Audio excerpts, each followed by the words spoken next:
皆さんごきげんよう、上川薫です。今回取り上げるのは、ロシア軍部隊の敗北そして逃走について取り上げていこうと思います。今回、ロシア軍が敗走した部隊というのは、黒海のウクライナの島ズメイヌイ島です。このチャンネルでは、英語名称であるスネーク島として何度か紹介してきた場所です。ロシア軍による本格的な侵入が始まってすぐに占領されたこの島は、黒海においてはロシア軍にとって一つくさびを打つ場所となっていて、この島を一つ足がかりとしてウクライナ南部への上陸作戦などの危険性などをはらんでいる場所でもありました。しかし、ロシア軍の軍港があるクリミア半島から見ると、黒海の西部にあって味方から遠いこの場所での戦いというのは基本的にはウクライナ軍にとっては優勢となりやすい場所でした。ですからこれまでも何度となくウクライナ軍に攻撃され、その度に何度となく島に常駐しているロシア軍は大打撃を受けて時には全滅しているんではないかと言われることすらありました。そして今回ついにロシア軍が音を上げて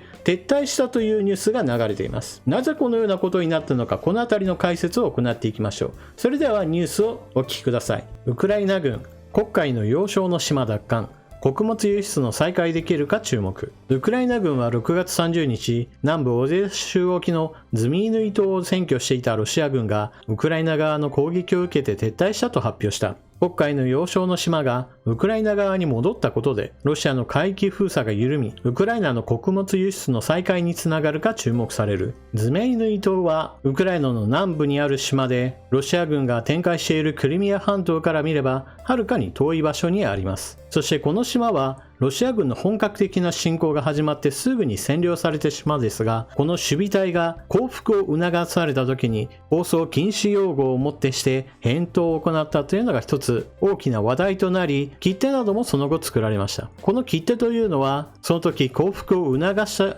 ロシア軍艦艇として黒海艦隊の旗艦モスクワを描くことが採用されていました。なお、黒海艦隊の旗艦モスクワはその後ウクライナ軍によって撃沈されることとなります。ロシア国防省もこの日、ズミーヌイ島での任務を完了し、全員によって駐留軍を撤退させたと SNS で発表した。一方、ウクライナ軍の総司令官は SNS で6月30日、ロシア軍の撤退はウクライナ軍の砲撃やミサイル、空爆に耐えられなかったためだと述べた。ウクライナ製の自走榴弾砲ボフダーナが重要な役割を果たしたとし、他国からも影響力のある軍事的手段が支援として提供されたと明かした。ウクライナ軍の南部作戦管区も6月30日、自軍のミサイルや砲兵の部隊が島に対する攻撃作戦を成功させたと SNS に投稿。敵の残党が2隻のスピードボートで避難したと記した。島は面積 0.17 平方キロで東京ドームの4倍弱と狭いが、黒海の制海権を握る鍵となってきた。NATO 加盟国のルーマニアに近く、ロシア軍が大規模な拠点を築けば、ウクライナだけでなく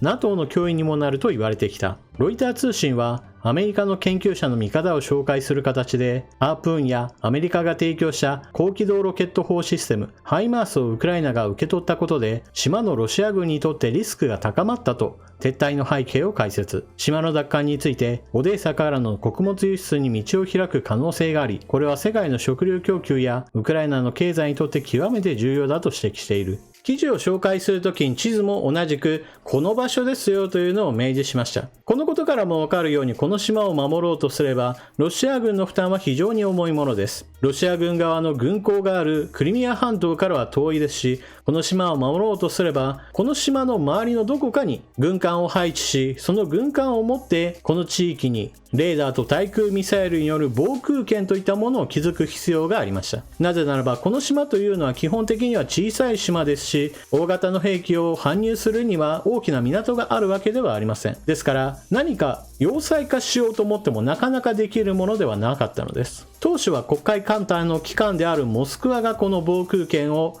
提供していました。これによってこの島に近づこうとすれば対空ミサイルが飛んでくる危険性があることから、なかなか攻撃は慎重にならざるを得なかったのです。しかしウクライナ軍側の攻撃によってモスクワが撃沈されたことにより、この島の周辺を守る船といったものも小規模なものとなりました。モスクワの搭載していた射程距離の長い対空ミサイルではなく、ある程度の短距離の対空ミサイルしかこの地域に提供できなくなった。これがロシア軍にとっては非常に守備力を低下させることとなりました。一方においてウクライナ側には各国からの支援がありますから、牽引式の榴弾砲、自走式の榴弾砲、そしてロケットシステム、対艦ミサイルなど様々な武器が供与され、少しずつではありますがその戦力は増強されています。それによって島を守ろうとする艦艇に対して対艦ミサイルが飛んできたりするし、また物資を運び入れる哨戒艇のようなものに対してもこれまたミサイルが飛んでくるといったことで、この島を維持する困難さというのは上がってきているわけです。それに加えて島に対する攻撃もより正確に行われるようになってきました。この背景にあるのが先ほど述べたような島の防空圏を守ろうとする艦艇が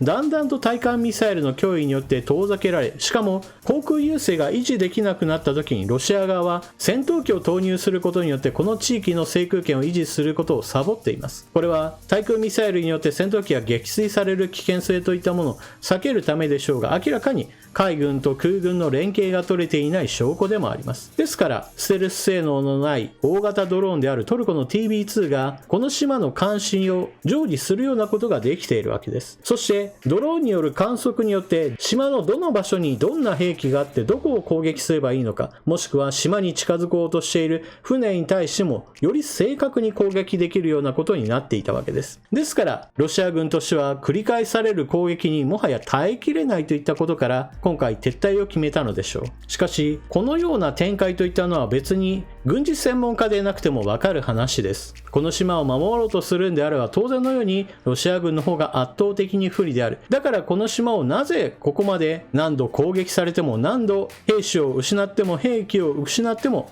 維持しようとし続けてきたか。このような軍事的に言えば不合理な動きをしていたのは何といっても政治的な命令があったからだと考えるべきでしょう。ロシア軍が不合理な動きをしている時は大抵軍事的な理由というよりは政治的な命令が優先して軍を動かしていると考えるべきです。例えば占領した地域についてはむざむざとウクライナ軍に渡してはならない。そして象徴的な意味においてもこの島を占領したということは黒海においてロシア軍が優勢であるということを象徴する出来事だから、この島を明け渡してはならないといったようなある意味政治的な命令によって死守せよといった命令が出ていたからこそ、何度兵士がやられても何度兵器が壊滅してもその度にまた武器を送り込み兵士を送り込みそれらを全て失うようなことを繰り返していたのではないかと私は思っています。ですがそうした軍事的に不合理な動きを続ければ続けるほど当然のように被害もどんどんと増えていくわけですから、さすがにこれを無視することができなくなって政治的に撤退が許されたのだと私は思います。そしてそのような言い訳として用いられているのが